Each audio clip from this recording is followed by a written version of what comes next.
అందరికీ నమస్కారం. Welcome back to our channel విజేత స్టడీ సర్కిల్. ఈరోజు మనం ఈ వీడియోలో ఆంధ్రప్రదేశ్ ఉద్యోగులు మరియు పెన్షనర్ల అక్టోబర్ జీతాలు పెన్షన్లకు సంబంధించిన సమాచారం చూద్దాం.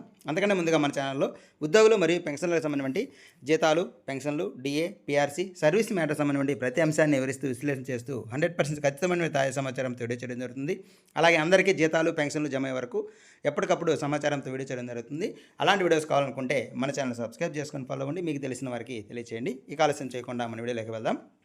మనకి ఉదయం నుంచి ఉద్యోగులు మరియు పెన్షన్కి సంబంధించి చాలా బిల్లు చెక్ చేయడం జరిగింది. ఏ బిల్లులో కూడా ఎటువంటి కదలిక లేదు. అన్నీ కూడా మనకి వెయిటింగ్ ఫర్ ఫండ్ క్లియరెన్స్లో ఉన్నాయి.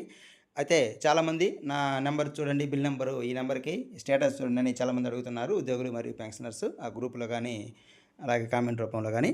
అయితే అందరికి కూడా చెప్పేది ఏంటంటే ఇంతవరకు మూమెంట్ అనేది లేదు. ఏ బిల్లులో కూడా చూడాల్సిన అవసరం లేదు. ఎందుకంటే కొన్ని బిల్లులు చెక్ చేస్తే ర్యాండమ్గా అక్కడక్కడ కొన్ని బిల్లు చెక్ చేయడం జరుగుతుంది. దాన్ని బట్టి మనకి ఆ బిల్లులో కదలిక వచ్చిందా లేదనేది తెలుస్తుంది. ఎటువంటి కదలిక లేదు కాబట్టి ఇప్పుడు ప్రస్తుతానికైతే బిల్లులో ఎటువంటి కదలిక లేదు. మీరు ఎవరు కూడా మనకి నా బిల్లు చూడాలని అడగాల్సిన అవసరం లేదు. ఎందుకంటే అన్ని ఏమైనా కదలిక వచ్చినట్లయితే కొన్ని బిల్లులు అయినా కూడా కదలిక వచ్చేది. ర్యాండమ్గా చాలా బిల్లు చెక్ చేయడం జరిగింది. అయితే చాలామంది అడుగుతున్నారు కాబట్టి ఈ వీడియో చేయడం జరుగుతుంది. అయితే మనకి ఏదైనా కదలిక వచ్చినట్లయితే ఈ మధ్యాహ్నం తర్వాత ఏమైనా కదలిక వస్తే రావచ్చు.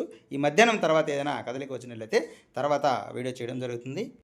మోస్ట్లీ మధ్యాహ్నం తర్వాత కొన్ని బిల్లులైనా కదలిక వచ్చే అవకాశం ఉంది. ఈరోజు సాయంత్రానికి కొన్ని బిల్లులైనా ఉద్యోగులకు కానీ పెన్షన్లకు కానీ కొన్ని జీతాలు లేదా పెన్షన్లు కొన్ని బిల్లులైనా సరే కదలిక వచ్చి కొందరికైనా జమ అయ్యే అవకాశం ఉంది.